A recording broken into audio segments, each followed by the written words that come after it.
juga pemirsa, siapa yang tidak mengenal sambal? Makanan yang identik dengan rasa pedas. Bahkan tidak sedikit nih yang beranggapan jika tidak ada sambal masakan akan terasa hambar. Nah, namun bagaimana jika orang Jawa yang identik dengan makanan yang cita rasanya manis disuguhkan dengan sambal yang super pedas? Ya, inilah yang ditawarkan oleh salah satu pengusaha di Yogyakarta dengan menjadikan sambal super pedas sebagai ciri khas di tempat makannya. Dan sukses merambah sejumlah kota di tanah air. Berikut inspirasi pagi hari ini untuk Anda.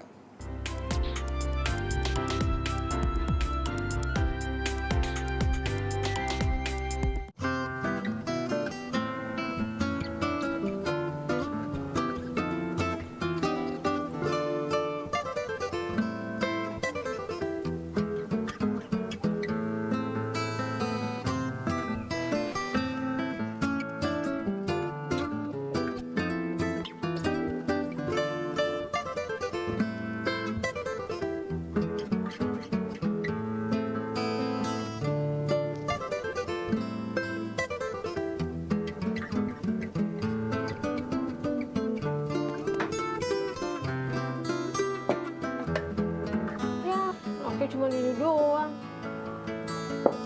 Ya, cuma ada ini doang. Kenapa lagi ya? Kalau pakai sambal enak kali ya?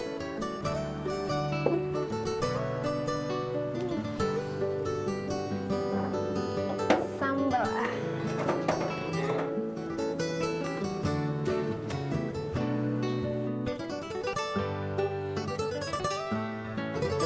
Lagi ngapain sih? Ini aku mau bikin sambal. Ya ampun, dari kemarin juga cabenya belum kita beli. Ya terus gimana dong? Aku kan pengen makan yang pedas-pedas. Mau pangan pedas. Sambelnya yang mantep. Aku ada sih tempat bagus, Di mana itu? enak lagi cabenya. Di SS namanya. Kita harus cobain. Nah, kalau gitu aku cobain sana ya. Yaudah yuk, cobain biasa dulu.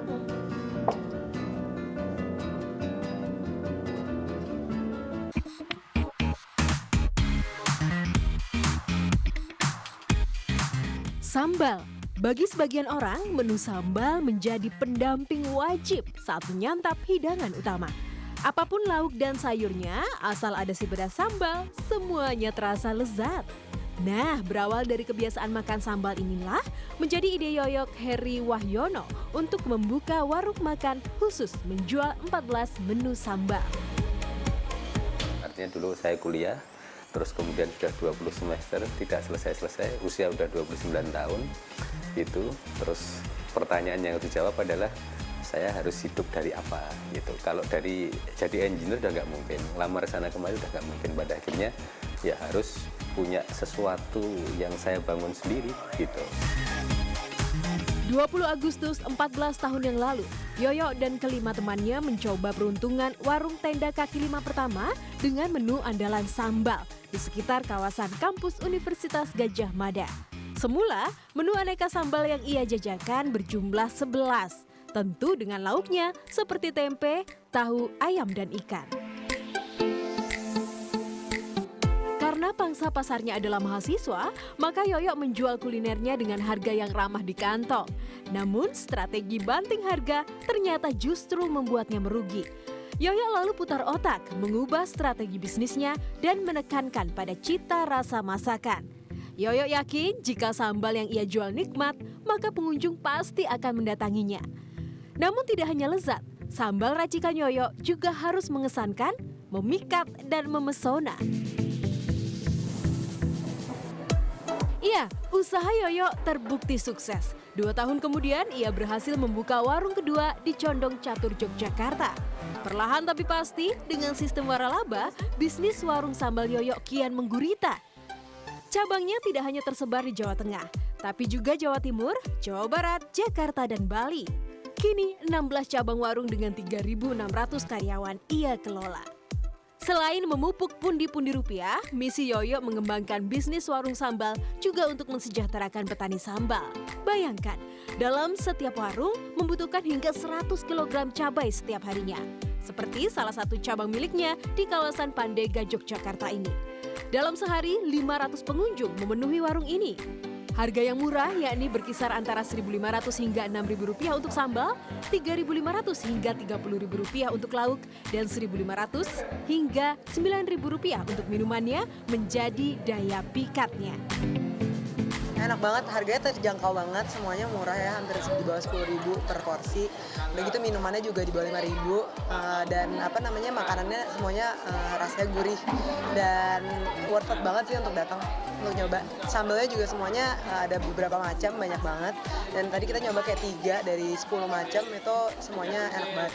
Kalau dari segi rasa, membuat banyak mahasiswa, terutama saya sebagai mahasiswa itu ketagihan datang ke SS. Karena di SS itu di satu sisi pedas, harganya itu juga terjangkau untuk mahasiswa.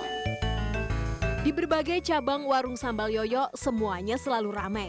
Tak heran omset yang berhasil dikantongi per bulannya mencapai hingga Rp20 miliar. Yoyo kini memang telah menjadi miliarder. Kesuksesan yang berhasil diraihnya dengan penuh kerja keras dan keberanian akan pilihan. Ya, demi memilih menekuni bisnis kuliner, Yoyo meninggalkan kuliah dan terpaksa tidak mewujudkan keinginan ibundanya. Inspirasi membuat pertama, inspirasi harus membuka usaha dulu ya, sebelum SS-nya ya.